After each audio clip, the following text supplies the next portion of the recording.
வணக்கம் மிஷன். வணக்கம். இசைஞானி இளையராஜா அவர்கள் மீது அந்த காப்பிரைட் இஷ்யூ சம்பந்தமாக அப்பப்போ விமர்சனங்கள், அவதூறுகள், அந்த மாதிரி விஷயங்கள் தொடர்ந்து வந்துட்டு இருக்கோம். இப்போ குட் பேட் அக்லி படத்தில் அவருடைய பாடல்கள் யூஸ் பண்ணியிருந்ததுக்காக 5 கோடி நஷ்டம் எடுக்கிட்டு அனுமதி இல்லாமல் யூஸ் பண்ணியிருக்காங்க அப்படின்னு சொல்லிட்டு அதை தொடர்ந்து திரும்பவும் அதே மாதிரியான விமர்சனங்களும் அவதூறுகளும் கேலி கிண்டல்களும் கூட வந்துகிட்டு இருக்குது. இளையராஜா இயல்பு நிலைக்கு திரும்பினார் அப்படி அப்படின்னு சொல்லிட்டு கிண்டல் பண்ணுறதா இருக்கட்டும், இந்த இஷ்யூட சீரியஸ்னஸ் புரியாமல் இஷ்டத்துக்கு விமர்சிக்கிறதா இருக்கட்டும், அந்த மாதிரி விஷயங்கள் தொடர்ந்து சோஷியல் மீடியாவில் பார்த்துக்கிட்டு இருக்கோம். எப்படி பார்க்குறீங்க அதை? இதில் நம்ம ரொம்ப முக்கியமாக புரிஞ்சிக்க வேண்டிய விஷயமே, ராஜா சார் தொடர்ந்து இந்த காப்பிரைட் இஷ்யூ ஒன்று அவர் பண்ணிட்டு இருக்காரு, அவர் காசுக்காக பண்றாருங்கிற மாதிரியே தான் இங்கே ஒரு பொதுஜனத்துக்கு பல பேருக்கு இப்போ அது குறைஞ்சிருக்கு, நிறைய பேருக்கு புரிய வருது. பட் அதை தாண்டி மெஜாரிட்டி ஆஃப் த பீப்புளுக்கு வந்து அப்படி ஒரு எண்ணம் இருக்கு. அதுதான் இந்த ஒட்டுமொத்த விமர்சனத்துக்கும் கிண்டலுக்கும் கேலிக்கும் எல்லாத்துக்குமான காரணம் வந்து அவர் வந்து அவரோட பாட்டை யூஸ் பண்ணா காசு கேட்கிறாரு, காசுக்காக அவர் பண்றாருங்கிற ஒரு எண்ணம் இவங்களுக்கு இருக்கு. அவர் காசுக்காக பண்றதா இருக்கட்டும், ஆனா அவர் ஒரு காப்பிரைட்காக கேட்டு ராயல்ட்டி கேட்கிறாருல, அதை அவர் கேட்கறதுனாலதான் புதுசா வர ஒரு மியூசிக் டைரக்டருக்கு தெரிய வரும் இப்படி ஒரு விஷயம் இருக்கு. ஆல்ரெடி IBBR இது ஒரு அமைப்பு இருக்கு, அதுல நிறைய மியூசிக் டைரக்டர்ஸ் இருக்கிறாங்க.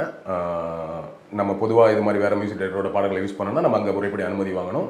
அப்படி வாங்கலைன்னா அந்த அமைப்பு அதை எடுத்து பண்ணும். ஓகேவா? ராஜா சார் அந்த அமைப்புல இல்லை, அங்க அவருக்கு சில முரண்கள் இருந்து அவர்லேருந்து வெளியே வந்துட்டார். ஸோ இவர் தனியாக அதை கிளைம் பண்ணிட்டு இருக்காரு. இப்போ என்ன ப்ராசஸ்னா, நான் என்னோட படத்தில் அவரோட பாடல் யூஸ் பண்ண போகிறேன்னா அவர்கிட்ட போயிட்டு ஒரு அனுமதி வாங்கணும். முதல்ல அனுமதி கேட்க போகிற எல்லாத்தையும் காசு கேட்கறது இல்லை. அதுக்கு உதாரணம் தான் இப்போ டைரக்டர் அமுதன் ஒரு வீடியோ ஒன்று ரிலீஸ் பண்ணியிருக்காருல, அவரோட பாடலை யூஸ் பண்ணுறதுக்கு கேட்டோம், அவர் காசுலாம் எதுவும் கேட்கல. அவர் எதிர்பார்க்கறது அனுமதி மட்டும்தான். தாராளமாக யூஸ் பண்ணிங்கன்னு சொல்லிட்டு ப்ரொடியூசர் வந்து பே பண்ண ரெடியாக தான் இருந்தாங்க. ஆமாம் அதெல்லாம் எதுவும் தேவையில்லை, நீங்கள் யூஸ் பண்ணிக்கோங்கன்னு சொல்லிட்டாரு. அக்னாலஜ்மெண்ட் ரொம்ப முக்கியம்னு பார்த்தாரு அப்படின்னு சொல்லிட்டு அவர் கடைசியாக ஒரு பாயிண்ட் அதில் ஆட் பண்ணார். இந்த மாதிரி நேரத்தில் நம்ம இண்டஸ்ட்ரி அவரோட கூட நிற்கணும் அப்படிங்கிறது, அதுதான் ரொம்ப முக்கியம். இவ்வளோ நாளைக்கு இண்டஸ்ட்ரி அதை பற்றி பேசவே இல்லை. அவருக்கு ஒரு இஷ்யூ ஆகுது, எல்லாரும் கிண்டல் பண்ணுறாங்க, கேலி பண்ணுறாங்க, விமர்சனம் ஆகுதுன்னா இல்லைங்க அப்படி கிடையாது, எங்களுக்கெல்லாம் அப்படி அவர் வந்து எவ்வளோ விஷயம் பண்ணியிருக்காரு, அவரோட காசை கொடுக்காம நாங்கள் அவர்கிட்ட அனுமதி மட்டும் இதை யாருமே பெருசாக பண்ணதில்லை. முதல் முறையாக ஒரு டைரக்டர் வந்து பேசுகிறார், ஒரு குரல் வருது. ஸோ அதுக்கு தான் நான் ஆரம்பத்தில் சொன்னேன், புரிய ஆரம்பிச்சிருக்கு. ஓகே, அதோட வேல்யூ புரிய ஆரம்பிச்சிருக்கு. ஒன்று, இந்த காசுக்காக கேட்குறவங்க கூட்டம் வந்து ராஜா இப்போ அந்த அமைப்பு ஒன்று இருக்குது, அந்த அமைப்பில் நிறைய பேர் இருக்கிறாங்க. புதுசாக வர்ற எல்லாருமே ப்ராப்பராக அக்ரிமெண்ட் போட்டு இப்படி தான் நான் வந்து உங்கள் படத்துக்கு தான் தரேன், மற்றபடி யூஸ் பண்ணுறது எனக்கு காப்பிரைட்ஸ் வேணும், எனக்கு ராயல்ட்டி வேணுங்கிற மாதிரிலாம் ப்ராப்பராக அக்ரிமெண்ட் போடுற ப்ரொசீஜர்லாம் தெரியாது. ஸோ அவங்களுக்கு எல்லாருக்குமே இது ஒரு அவேர்னஸ் மாதிரி தான், ஒரு முன்மாதிரியாக இருக்கிறாரு. இன்னும் எத்தனையோ மியூசிக் டைரக்டர்ஸ் வந்து முன்னாடி இளையராஜா காலத்தில் வாழ்ந்தவங்க இருக்கிறாங்க. சந்திரபோஸ் இருக்கிறாரு, சங்கர் கணேஷ் இருந்தாங்க. இந்த மாதிரி எவ்வளோ மியூசிக் டைரக்டர் அவங்களோட பாடல்கள் யூஸ் பண்ணப்படுது, அவங்ககிட்ட அனுமதி கேட்கப்படுறதும் இல்லை. அவங்களுக்கு எல்லாமே இது ஒரு அவேர்னஸ் தான். ஓகே, நம்மளோட சொத்து இது, நம்மளோட இது அறிவு சொத்துன்னு சொல்லுவாங்க, இன்டெலெக்சுவல் ப்ராப்பர்ட்டி. ஓகேவா? அப்போ நம்ம இன்டெலெக்சுவல் ப்ராப்பர்ட்டி நம்ம கிளைம் பண்ண முடியுங்கிற ஒரு விஷயம் எல்லாருமே புரியும். ராஜா சார் வாங்குறா, அப்போ நம்மளும் வாங்க முடியும் போல. அவரோட மோட்டோவே இதுதான். அவர் திருப்பி அவரை தான் அதை தான் சொல்றாரா, நான் வாங்குறது இல்லையா, நான் வாங்கினதான் அடுத்தவனுக்கு புரியும். அந்த டைம்ல இப்படி ஒரு கான்செப்ட் கிடையாது. அவர் படம் பண்ற 80s இப்படி வேற தளங்கள்ல யூஸ் பண்றது கிடையாது. ரீமிக்ஸ் கல்ச்சர் கிடையாது இல்லையா? அவர் படம் பெருசு, இது ஒரு பெரிய கல்ச்சர் கிடையாது. யூடியூப் கிடையாது, டிஜிட்டல் கிடையாது, ஸ்பாட்டிஃபை கிடையாது, எதுவுமே கிடையாதுங்கும் போது அப்படியெல்லாம் அக்ரிமெண்ட் போட வேண்டிய அவசியமே இல்லை. படத்தில் அந்த பாட்டு வந்து கேசட் போட்டு வைக்கிறாங்க, அதை தாண்டி எதுவுமே அதுக்கான பிளாட்ஃபார்மே இல்லை. அதனால அப்படி அக்ரிமெண்ட் போட வேண்டிய சூழல் இல்லை. ஸோ இப்போ ஒரு 10-15 வருஷமா அவர் அதை ப்ராப்பரா பண்ணிட்டு இருக்காரு. அப்போ அதற்கு முன்னாடி உள்ள விஷயத்துக்கு இப்போ எங்க ப்ரொடியூசர்ஸ் என்ன சொல்றது, எங்ககிட்ட தான் ரைட்ஸ் இருக்கு, உங்ககிட்ட எதுக்கு ரைட்ஸ் இருக்கு, கேசட்டுக்கு ரைட்ஸ் இருக்கு. ராஜா சாரோட அட்வைசர் ரொம்ப அழகா சொன்னார் அந்த விஷயத்தை. அவரோட பாடலுக்கு ஒரு சம்பளம் வாங்கி மியூசிக் போட்டுருக்கல, நம்ம மக்கள்லாம் சொல்லுவாங்க சம்பளம் வாங்க தானே பாட்டு போட்டீங்க, அப்போ எங்களுக்கு தானே சொந்தம். சம்பளம் வாங்குறது மியூசிக் தந்தது நீங்க கேசட் ரிலீஸ் பண்றதுக்கும் அந்த படத்துல பாட்டு யூஸ் பண்றதுக்கு தான். இப்போ அந்த படத்தை இப்போ சச்சின் படம் ரிலீஸ் பண்றாங்கல்ல, கில்லி படத்தை ரிலீஸ் பண்றாங்க. ரிலீஸ் பண்ணும்போது மியூசிக் டைரக்டர் போயிட்டு காப்பிரைட் அவங்க கிளைம் பண்ண முடியாது, ராயல்ட்டி கொடுக்க வேண்டியது இல்லை. ஏன்னா அந்த படத்துக்காக தான் நான் சம்பளம் வந்து வாங்கியிருக்கிறேன். ஸோ ப்ரொடியூசர் ரிலீஸ் பண்றாரு, அவ்வளவுதான். அது அதை தாண்டி யூஸ் பண்றது ப்ரொடியூசர் இல்ல. அதுதான் இங்க முக்கியமான விஷயம். இளையராஜாவுக்கு சம்பளம் கொடுத்து வாங்கின ப்ரொடியூசர் அவர் இல்ல, அவரோட அடுத்த படத்தை யூஸ் பண்றது. அந்த ப்ரொடியூசர் யாரும் இப்ப அடுத்த படம் பண்றது இல்ல. அப்ப அதை சம்பாதிக்கிற யாரு? ராஜா சாருக்கு சம்பளம் கொடுத்தவங்களா? வேற படம் பண்ற ப்ரொடியூசர்ஸ், வேற பிளாட்ஃபார்ம்ல, யூடியூப்ல, டிஜிட்டல்ல பெரிய கான்செப்ட் நடத்துறவங்க எல்லாம் வேற ஆட்கள் இல்லையா? அந்த ப்ரொடியூசர் காசு போன கூட பரவாயில்லையே, காசு அங்கேயும் போகல இங்கேயும் போகல, வேற யாரோ சம்பாதிக்கிறாங்க. அப்ப அதுக்கு ரைட்ஸ் வேணும், அதுக்கு ராயல்ட்டி வேணுங்கிறது தான் விஷயம் இல்லையா? ஸோ இதெல்லாம் புரிஞ்சுக்கணும். இது எதையுமே புரிஞ்சுக்காம வெளியே இருந்துட்டு ரொம்ப மேம்போக்கா சொல்றது ஒன்று இருக்குல்ல. பட் கொஞ்சம் மாறி இருக்குன்னு நான் நினைக்கிறேன். முன்னாடி இந்த இஷ்யூ ஆரம்பிக்கும் போது 5-6 வருடங்களுக்கு முன்னாடி இருந்த புரிதலை விட இப்போ புரிதல் கொஞ்சம் அதிகமாயிருக்கு. ஓகே, இப்படி ஒன்று இருக்கு, இப்படி ஒரு ப்ராசஸ் இருக்கு, இது ஒரு இன்டெலெக்சுவல் ப்ராப்பர்ட்டி, இந்த ப்ராப்பர்ட்டிக்கு ரைட்ஸ் கொடுக்கணும், நம்ம இஷ்டத்தை யூஸ் பண்ணிட்டு இருக்க முடியாது அப்படின்னு ஒன்று முன்னாடியை விட கொஞ்சம் அதிகமான புரிதல் வந்திருக்கிறதா நான் பார்க்குறேன். ஒரு பாசிட்டிவான விஷயமா அதை பார்க்குறேன். இப்போ இந்த மாதிரி இந்த பாடல்களை யூஸ் பண்ணக்கூடிய டேரக்டர்ஸோ ப்ரொடியூசர்ஸோ இல்லை விமர்சனம் வைக்கக்கூடிய ரசிகர்களோ சொல்லக்கூடிய விஷயம் திரும்ப திரும்ப வந்து சம்மந்தப்பட்ட ப்ரொடியூசர் கிட்ட அந்த பாட்டுக்கான ரைட்ஸ் யார்கிட்ட இருக்கோ அவங்கள்ட்ட ரைட்ஸ் வாங்கிட்டா போதும், அப்புறம் நாங்கள் ராஜாட்ட வந்து கேட்கணும் அப்படிங்கிற ஒரு விஷயத்தை தொடர்ந்து சொல்லிட்டே இருக்கிறாங்க. இப்போ அதை தாண்டி ராஜா சார் வந்து பணம்ங்கிறத தாண்டி இந்த அக்னாலஜ்மெண்ட் அப்படிங்கிற விஷயத்தை தான் ரொம்ப எதிர்பார்க்குறாருன்னு சொல்லியிருக்கீங்க. அந்த அக்னாலஜ்மெண்ட் எவ்வளோ முக்கியம்னு நினைக்கிறீங்க? அதுதானே ரொம்ப ரொம்ப முக்கியம்.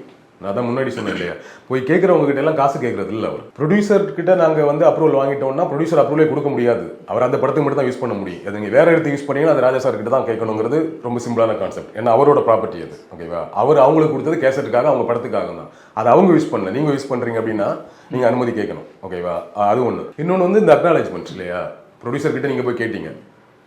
ஜென்ரலாகவே நீங்கள் இந்த ரூல்ஸ் ரெகுலேஷன் சட்டத்தெல்லாம் தூக்கி உரமா வைங்க. நீங்கள் உங்களோட ப்ராடக்ட் ஒன்று நான் வந்து யூஸ் பண்ணுறேன். ஓகேவா, நான் உங்ககிட்ட என்ன கேட்கணும், பீட்டர் இப்படி உங்கள் ஒரு வீடியோ ஒன்று பேசுறீங்களா, அந்த கண்டென்ட் நான் யூஸ் பண்ணிக்கலாமா, நான் என்னோட சேனலில் போட்டுக்கலாமா, இல்லை என்னோட பேஜில் ஷேர் பண்ணிக்கலாமாங்கிறது இது பேசிக் கன்சர்ன் தானே. நீங்கள் ஒரு சேனலில் ஒர்க் பண்ணுவீங்க. ஓகேவா, அந்த சேனலில் உங்களுக்கு சம்பளம் கொடுத்துட்டாங்க, அதுக்காக உங்கள் சேனலில் கேட்டேன்னு சொல்ல முடியுமா? நீங்கள் அந்த சேனலில் சம்பளம் வாங்கி தானே வீடியோ பண்ணீங்க, நீங்கள் என்ன சும்மாவா பண்ணீங்க?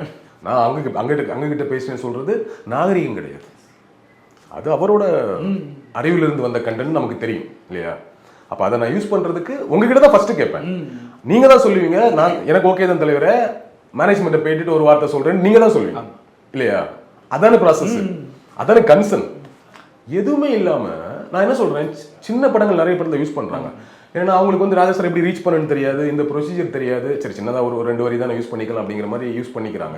அவங்க கிட்ட எல்லாம் போய் கேட்கறது இல்லை, ராஜா சரி யாரோ ஒருத்தங்க பண்றாங்க, பரவாயில்ல பண்ணிக்கிட்டோம். எங்க இது டிஸ்டர்ப் ஆகணும்? இப்போ ராஜா சார் இப்போ இந்த படத்தை பொறுத்தவரை எப்படி டிஸ்டர்ப் ஆயிருப்பாரு? அவருக்கு இந்த படத்தை இவங்க யூஸ் பண்ணணும் தெரியாது, ஒன்றும் தெரியாது. இந்த டீம் தான் சொல்லியிருப்பாங்க. அவர் எப்போ டிஸ்டர்ப் ஆயிருப்பாரு? இவ்வளோ பெரிய படம், ஒரு பெரிய ஸ்டார் நடிக்கிறாரு, ஆல்ரெடி எஸ்டாப்ளிஷாக ஒரு டைரக்ட் பண்றாரு, பெரிய ப்ரொடக்ஷன் கம்பெனி பண்ணும்போது இதுக்கு கூட நம்ம கிட்ட வந்து கேட்கணும்னு தெரியாதாங்கிற ஒரு கோவம் வரும்ல. அந்த கோவம் ரொம்ப நியாயமானது தானே. நீ வந்து கேளு, காசா இல்லையாங்கிறது அடுத்த டிஸ்கஷன். காசு கேட்கறதும் நியாயம், அதுவும் தப்பு. அது ஒன்றும் கௌரவ குறைச்சல் கிடையாது, அவங்க சொத்துக்கு அவங்க கிளைம் பண்றாங்க. அதே நம்ம வந்து செகண்டரியா கொண்டு வர்றோம். எனிவேஸ், முதல்ல போய் கேளுங்க. அந்த அக்னாலஜ்மெண்ட் தான் ரொம்ப ரொம்ப முக்கியம். அதுக்கு உதாரணம்னா அந்த அமுதன் டைரக்டர் சொன்னது ஒண்ணு. நம்ம மெய்யழகன் படத்தோட அசோசியேட் டைரக்டர் ஒரு ட்வீட் போட்டிருந்தது பயங்கரமா ஷேர் ஆயிட்டு இருக்கு. ராஜா சார் கிட்ட போய் பாட்டு வாங்குறது தான் ரொம்ப ஈஸின்றாரு. 8 பாட்டுக்கான பெர்மிஷன் வாங்கினாங்களா, படத்துல 3-4 பாட்டு யூஸ் பண்ணிருப்பாங்க நினைக்கிறேன், ஷூட் பண்ணிருக்கலாம் மேபி. ரொம்ப ஈஸி, போய் கேட்டா சரி எடுத்துக்கோங்க, அவ்வளவுதான். அவ்வளவுதாங்க இதுல முக்கியம். மஞ்சுமல் பாய்ஸ் கூட அவங்க வேற ஸ்டேட்ல படம் எடுத்தாங்க, தமிழ்நாட்டுல ரீல்ஸ் இவ்வளவு பெரிய ஹிட் ஆகலாம் அவங்களுக்கு அப்ப தெரியாது. அதனால அதுவும் சின்ன படம் தான், அதனால அவங்க அதை பண்ணாம இருந்திருக்கலாம். பட் ஒரு இஷ்யூ ஆகும்போது அதுக்கான கிளைம் பண்ணி கொடுத்துட்டாங்க, அந்த அமௌண்ட்டையும் கொடுத்துட்டாங்க. ஓகேவா, சோ அந்த அளவுக்கு நீங்க எதுக்கு எடுத்துட்டு போறீங்க? ஒரு சின்ன படமா உங்களுக்கு வந்து ராஜா சார் ரீச் பண்ண முடியாதா? எந்த அளவுக்கு உண்மையின் தெரியல, ஒரு தகவல் வருது, நாங்க வந்து அந்த ரைட்ஸ் யார் வச்சிருக்காங்களோ அவங்க கிட்ட வாங்கிட்டோம்ட்டு. அப்படிலாம் வாங்க முடியாது. யார்கிட்ட ரைட்ஸ் இருக்கு, என்ன ரைட்ஸ் இருக்கு? கேசட் ரைட்ஸ் வாங்க, கேசட்டே படத்து வீடியோல திரையில கேசட்டே காட்டுறீங்க ஒண்ணு. இன்னொரு முக்கியமான விஷயத்த சொல்றாரு அட்வொகேட். சரி, நாங்க ப்ரொடியூசர் கிட்ட ரைட்ஸ் வாங்கிட்டோம், இல்ல அந்த கேசட் வச்சிருக்காங்க வித்தாங்கல்ல அவங்க கிட்ட ரைட்ஸ் வாங்கிட்டோம்னே சொல்றீங்கன்னு வச்சுக்கோங்களேன். இப்போ ப்ரொடியூசர் கிட்ட ரைட்ஸ் வாங்கினதும், கேசட் வச்சிருக்கவங்க ரைட்ஸ் வாங்கினதும், ஆடியோ ரைட்ஸ் வச்சிருக்கவங்க வாங்கினதும் அந்த பாட்டை அப்படியே யூஸ் பண்றது தான். அந்த பாட்டை ரீமிக்ஸ் பண்றீங்களா, அது யார்ட்ட வாங்கணும்? அது ராஜா சார்ட்ட தான் வாங்கணும். என் பாட்டை எடுத்து, சரி என் பாட்டை நான் சம்பளம் வாங்கி ஒரு ப்ரொடியூசர்ட்ட கொடுத்தேன், அதை எடுத்து நீ அப்படியே அவர்கிட்ட பெர்மிஷன் வாங்கி யூஸ் பண்ணிட்டேன், ஓகே, அப்படி தானே யூஸ் பண்ணணும். அது எப்படி நீ ரீமிக்ஸ் பண்ணலாம்? ஏன் சொத்தை எப்படி நீ ரீமிக்ஸ் பண்ணுவா? அதுக்கு ஒரு வார்த்தை இருக்கு, கிட்டத்தட்ட சிதைக்கிறது தான் அது. அது இந்த நோட்டீஸ்ல அதுவும் இருக்கு, இசையை சிதைத்து இருக்கிறார்கள் அப்படிங்கிற மாதிரி மீனிங் வரும்னு நினைக்கிறேன் தமிழ்ல. ஐ திங்க் அதுக்கு கண்டிப்பா ரொம்ப முக்கியமா ராஜா சார் பெர்மிஷன் வாங்கணும். ரீமிக்ஸ் பண்றது வாங்கணும்ல. ரீமிக்ஸ் பண்றது நீங்க போய் ப்ரொடியூசர் வாங்குவீங்களா, உங்க பாட்டை நாங்க ரீமிக்ஸ் பண்ணலான்ட்டு? அப்ப இந்த படத்துல ஒத்த ரூபாய் சாங் வந்து படம் முழுக்க யூஸ் பண்ணிருக்கீங்க, அதை ரீமிக்ஸ் ஒரு அர்ஜுன் தாஸுக்கு வந்து அப்படியே யூஸ் பண்றீங்க, இன்னொரு அர்ஜுன் தாஸ் வரும்போது ரீமிக்ஸ் பண்ணி யூஸ் பண்றீங்க. ஏஞ்சோடி மஞ்சள் குருவியே ரீமிக்ஸ் பண்ணிருக்கீங்க. இளமை இத பாட்டையும் பீட் ஏத்திருக்கீங்க, அதே பாட்டு அதே டியூன் தான், பயங்கரமா பீட் எல்லாமே. சோ எல்லா பாட்டையுமே இசையை மாத்திருக்கீங்க. உங்களுக்கு அது பெட்டரா தோணும். எங்களை பொறுத்தவரை ராஜாவோட இசையை சிதைச்சிருக்கீங்க, நாசம் பண்ணிருக்கீங்கன்னு தான் நாங்க சொல்லுவோம் சஃபானா, கரெக்டா? அப்ப அதே யார்கிட்ட ரைட்ஸ் வாங்குவீங்க? அப்போ கிட்டத்தட்ட ஒரு 10 சீக்வன்ஸ்ல நாங்க வந்து ராஜா சாரோட பாடல் யூஸ் பண்றோம். ஒரு சீக்வன்ஸ் ஒரு பாட்டு 2 லைன் வந்துட்டு போறது இல்ல. சகலகலாவலோன் இளமை இது எப்படி பாட்டுங்க? அந்த பாட்டுக்கான அடையாளம் என்ன? அந்த பாட்டுக்கான ரீச் என்ன? அந்த பாட்டு எப்படி பாட்டு? யாருக்கான பாட்டு? என்ன நிகழ்வுக்கான பாட்டு? ஹாப்பி நியூ இயர்னால இன்னைக்கு வரைக்கும் அந்த பாட்டு தான். கமல் சாருக்கான பாட்டு, ராஜா சாருக்கான பாட்டு, one of the masterpiece. அதை எடுத்து கொடூரம் பண்ணிட்டீங்க ஒரு ஃபைட்ல போட்டு விட்டு. சரி பண்றீங்க, கேட்கணும்ல. கிட்டத்தட்ட ஒத்த ரூபாய் பாட்டு எக்கச்சக்கமான இடத்துல வருது. ஏஞ்சோடி மஞ்சக்குடி ஒரு இடத்துல வருது, சகலகலாவலவன் பாட்டு வருது. இவ்வளோ இடத்துல யூஸ் பண்ண போறோம்னு சொல்லும்போது ஒரு பேசிக்கான ஒரு எண்ணம் வேணும்ல. இவ்வளோ இடத்துக்கு யூஸ் பண்றோம், கேட்டுருவோம். அது கூட வரலன்னா இது நம்ம எப்படி சொல்றது? இது வந்து தெரியாம பண்ணிட்டோம், புரியாம பண்ணிட்டோம்னு சொல்ல முடியுமா? இல்ல ஃபர்ஸ்ட் டைம் ராஜா சார் இதை பண்றாரா? ரீசெண்டா தான் மஞ்சுமல் இஷ்யூஸ் அவ்வளோ பெரிய இஷ்யூ ஆச்சு இல்ல. 96 வந்து தெரியும். ஸோ ரெகுலரா அவர் வந்து இந்த காப்பிரைட்ஸ் கிளைம் பண்றாரு, அவருக்கு ராயல்ட்டி கொடுக்கணும், அவர்கிட்ட முன்னுரிமை வாங்கணும் அட்லீஸ்ட் அப்படிங்கிறது ஒன்று இருக்கு. இந்த இடத்துல முன்னுரிமை வாங்கல, ராயல்ட்டி கொடுக்கல, தேங்க்ஸ் கார்டு கூட போடல. பாத்தீங்களா, தேங்க்ஸ் கார்டு கூட போடல. அப்ப இது என்ன மென்டாலிட்டி? இந்த மென்டாலிட்டி நம்ம எப்படி புரிஞ்சுக்கிறது?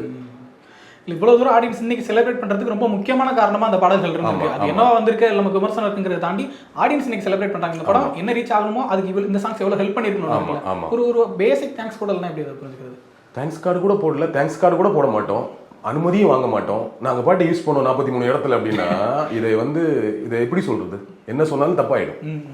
எனக்கு இந்த லீகல் இஷ்யூஸ்லாம் தாண்டி இதில் ஒர்க் பண்ணியிருக்க எல்லாருமே ராஜா சாரோட அட்மைரஸாக இருப்பாங்க, அவர் கொண்டாடுறவங்களா இருப்பாங்க, அவர் பார்த்தா வளர்ந்தவங்களாம் எல்லாருமே கதைகள் சொல்லக்கூடியவங்களா இருப்பாங்கன்றப்போ ஒரு சின்ன கன்சர்ன் இருந்திருக்கணும்ல. ஒரு ரசிகராவாச்சும் சார்கிட்ட போயிட்டு இப்படி ஒரு விஷயம் சொல்லணும், அக்னாலஜ்மெண்ட் பண்ணணும் அப்படிங்கிறது ஏன் இல்லை? எல்லாருமே கேட்கும். டைரக்டர் முதல்ல ப்ரொடியூசர் சார் இப்படி யூஸ் பண்ண போகிறோம், ரைட்ஸ் வாங்கிடுங்க, அவர்கிட்ட அனுமதி வாங்கிடுங்கன்னு சொல்லியிருக்கணும். அவர் சொன்னாரா? இல்லை அவர் சொல்லியும் ப்ரொடியூசர் அதை பண்ணலையா? ப்ரொடியூசர் தான் அதை பண்ணணும், அவர் போய் நிற்க வேண்டியது இல்லை. போய் நிற்கலாம், பட் எனிவேஸ் அது ஃபர்ஸ்ட் கால் எடுக்க வேண்டியது ப்ரொடியூசர்ஸ் தான். ஸோ அப்படி அதில் எங்கே நடந்துச்சுன்னு தெரியல. அதெல்லாம் தாண்டி படத்தை பார்த்தார்ல அஜித் சார், படத்தோட முக்கியமான ஸ்டார்ஸ் அண்ட் டெக்னீஷியன்ஸ், இப்போ இவ்வளோ விஷயம் இருக்கு யூஸ் பண்ணிட்டீங்கன்னா ஒரு கேள்வி கேட்டிருப்பாங்க. கண்டிப்பாக கேள்வி கேட்கப்பட்டதா, கேட்கப்படவே இல்லையா, அது கேட்கப்பட்டும் பண்ணலையா? எனிவேஸ் இதுக்கு முக்கியமான பொறுப்பு வந்து டைரக்டரும் ப்ரொடியூசர் தான். லப்பர் பந்து படத்தோட வெற்றிக்கு முக்கியமான காரணம் அந்த பாட்டு தானே, பொட்டு வச்சு தங்க கூட அனுமதி வாங்கி தானே பண்ணாங்க, தேங்க்ஸ் கார்டு போட்டாங்க. அதனால தான் நேரடியாக அந்த குழுவை சந்திச்சு வாழ்த்து தெரிவிச்சார். ஏன் அவங்களால போய் சந்திக்க முடியுதுன்னா ஆல்ரெடி இதை கேட்டாங்க, முன் அனுமதி வாங்கி பண்ணிட்டாங்க இல்லையா? அதனால அதை பண்ண முடியுது.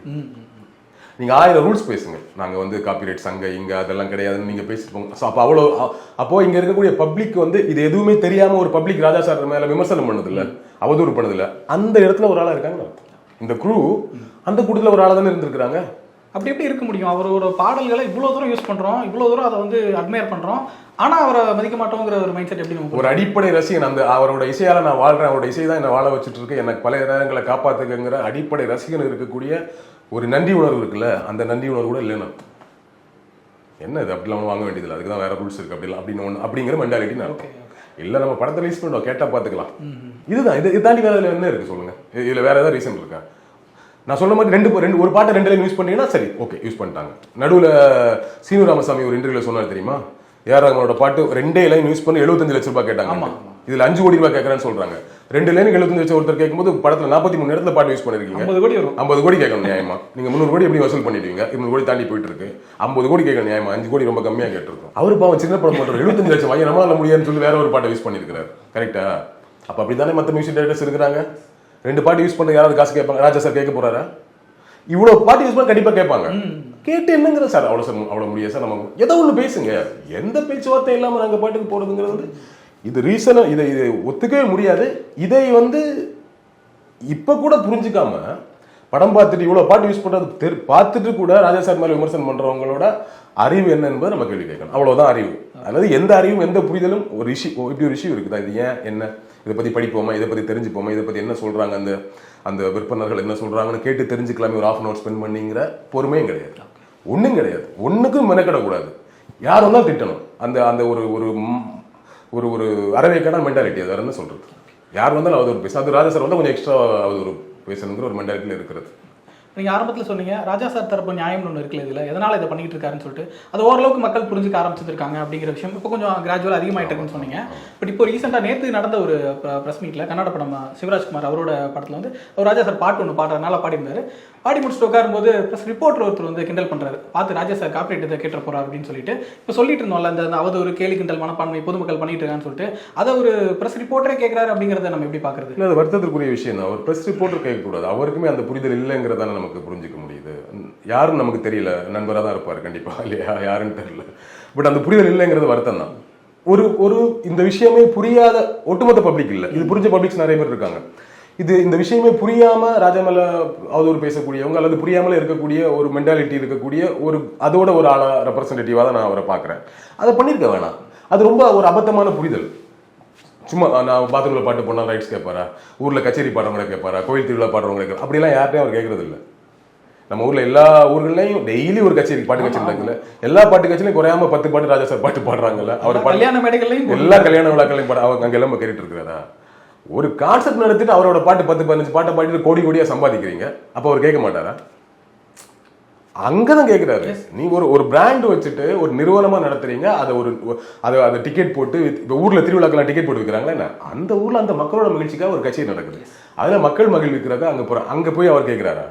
இல்ல எவ்வளவு கல்யாண வீடுகள்ல பாடுறாங்க, சின்ன சின்ன ஃபங்க்ஷன் எல்லாம் போடுறாங்க, அங்கெல்லாம் போய் கேட்கறதுல அது அந்த மாதிரி ஒரு பேச்சு. இது மேடையில பாடுற ஒரு நடிகர்கிட்ட போயிட்டு அப்படி பேசுறது அது புரிதல் இல்லாம பேசிட்டாரு. மேபி இந்த மாதிரி விஷயங்களை ஃபாலோ பண்ண மேபி அவர் புரிஞ்சுப்பாருன்னு நினைக்கிறேன். அந்த மெண்டாட்டில் இருக்கக்கூடாது, ப்ரெஸ் பீப்புள் அப்படி இருக்கக்கூடாதுங்கிறது என்னோட கருத்து. ஓவராலாக அந்த மக்கள் அந்த மெண்டாட்டில் இருக்கிறது எதை கேலி பண்றீங்க? இப்போ உங்களோட நீங்க ஃபேஸ்புக்கில் நான் எழுதின ஒரு பதிவை ஒருத்தன் எடுத்து திருடி போட்டுட்டா எனக்கு கிரெடிட்ஸ் கொடுக்க எவ்வளவு வருத்தப்படுறீங்க? ஒருத்தர் போட்டா அதுக்கு ஆமா இப்படி எல்லாம் பண்றாங்க திருட்டு பயிலன்னு சொல்லி கீழே போய் கமெண்ட் பண்றீங்கல்ல, லைக் பண்றீங்களா, ஆங்கிரி எமோஜி போடுறீங்கல்ல. ராஜா சார் உங்களோட ஃபேஸ்புக்கில் 5 லைன் பதிவோ 10 லைன் பதிவோ ஒருத்தர் போட்டு எல்லாம் ஒரே வேலை தான். நீங்கள் உருவாக்கிய கண்டென்ட் உங்களோடக்கான கண்டென்ட். அப்ப அந்த புரிதலே அதுல இல்ல. யூடியூப்ல நான் வந்து பேசின வீடியோவை வேற மாதிரி கண்டென்ட் மாத்தி இன்னொரு சேனல் போட்டான்ட்டு எவ்வளவு பேர் எழுதுறத நம்ம பாக்குறோம். அதுக்கெல்லாம் நம்ம குரல் கொடுக்குறோம்ல, வேதனைப்படுறோம்ல, வருத்தப்படுறோம்ல. அப்ப ஏன் இதுல வருத்தப்பட மாட்டீங்க? என்ன பிரச்சனை உங்களுக்கு ராஜா சார் விஷயத்துல மட்டும்? ஏன் ராஜா சார் விஷயத்துல மட்டும் என்ன உங்க புரிதல் வேற மாதிரி இருக்கு? உங்க விஷயத்துல இப்ப நான் போடுற போஸ்ட் ஒருத்தன் திடீர் போட்டா எனக்கு வருத்தப்படுறேன், வருத்தமா இருக்கு. அப்ப அவர் போட்ட பாட்டை ஒருத்தர் அனுமதியை கேட்காம பண்றான் அப்படின்னா என்ன? அதை புரிஞ்சுக்க மாட்டேங்கன்னா அப்ப என்ன பிரச்சனை? என்ன பண்ணிட்டாரு உங்களுக்கு ராஜா சார்? உங்களுக்கு என்ன துரோகம் பண்ணிட்டார் அவரு? அது அவர் மேல இயல்பாக இருக்கக்கூடிய ஒரு வன்மம், அந்த வன்மத்தோட வெளிப்பாடு. இன்னொன்னு அவ்வளவுதாங்க புரிதல், ஒரு மாப் மென்டாலிட்டியில இருக்கிறது. ஒரு படம் நல்லா இருக்கு நல்லான்னு சொல்லிட்டா போய் பார்த்துறது, குப்பைப்படதே நல்லா இருக்குன்றது. அப்படி பல குப்பைகள் ஓடிட்டு இருக்கக்கூடிய காலகட்டத்தில் ஒருத்தர் திட்டானா எல்லாரும் கூட போய் சேர்ந்து திட்டுறது, அது என்ன ஏதுன்னு புரிஞ்சுக்கிற எந்த தன்மையும் கிடையாது. பட் கொஞ்சம் பெட்டரா இருக்கு, நிறைய பேர் புரிஞ்சுக்கிறாங்க அப்படிங்கிறது சந்தோஷம். ஒரு வகையில் நாளாக புரிஞ்சிடும். அது எப்பவுமே ஒருத்தர் தனியா ஒரு விஷயத்தை முன்னெடுக்கும் போது அதை குறை தான் சொல்லுவோம். நாளைக்கு அதோட பலனை எல்லாரும் அனுபவிக்கும் போது அதோட வேல்யூ என்னன்னு தெரியும். ராஜா சார் இதை பண்ணலைன்னா நாங்கள் யாருமே இதை பண்ணியிருக்க முடியாது, எங்களுக்கு இது கிடைச்சிருக்காரு. நாளைக்கு ஒரு மியூசிக் டைரக்டர் வந்து பேசுவாப்பில்ல 10 வருஷம் கழிச்சு 20 வருஷம் கழிச்சு, அப்பதான் புரியும். ஆமா இல்ல, அவர் அர்த்தம் பண்றாரு. இன்னொன்னு 2 பாட்டுக்கு 75 லட்ச ரூபா கொடுங்க 2 வரிக்கு, இப்படி எல்லாம் காசு வாங்குறாங்க எல்லாரும் இருக்கிறாங்கல்ல, வாங்கி காசு அவங்க தான் எடுக்கிறாங்க. இவர் அது மட்டும் பண்ணல, இவர் வாங்கி இவர் மியூசிக் அசோசியேஷனுக்கு அதுல ஒரு அமௌண்ட்டை ப்ராப்பரா கொடுக்குறாரு. இசை கலைஞர்களுக்கான அமைப்பு இருக்குல்ல, சங்கம் இருக்குல்ல, அந்த சங்கத்துக்காக கொடுக்குறாரு. அப்போ எவ்வளவு நல்லெண்ணத்தோட ஒருத்தர் வேலை செய்யறாரு இல்லையா? அவங்களுக்கு ஒரு கட்டிடம் கட்டி கொடுக்குறாருல. அப்போ தான் சார்ந்த துறைக்கு எவ்வளவு கான்ட்ரிபியூஷன், அவரோட கான்ட்ரிபியூஷன் இருக்கு இல்லையா? என்ன நீங்க அவரை புரிஞ்சு வச்சிருக்கீங்க? அப்பேற்பட்ட மனுஷனை ஸ்டுடியோ விட்டு வெளியே போக சொல்றது, அப்பேற்பட்ட மனுஷனை போய் விமர்சனம் பண்றது, அப்பேற்பட்ட மனுஷனை போயிட்டு அவதூறு வாரி வீசுறதுங்கிறது சமூகம் அப்படித்தான் இருக்கு. அப்படித்தான் எல்லா சமூகம் இருந்திருக்கு, அப்படித்தான் மீண்டு வந்திருக்கு, மீண்டு வரும் என்று நம்புவோமாக. வேற என்ன சொல்றது? நிச்சயமா இந்த விஷயங்கள் தொடர்ந்து மாறும்னு நினைக்கிறேன். அது வரைக்கும் நம்ம பேசிட்டு தான் இருக்கோம். ரொம்ப சுவாரஸ்யமான ஒரு இடத்துல இருந்துச்சு. நேரத்துக்கு நன்றி.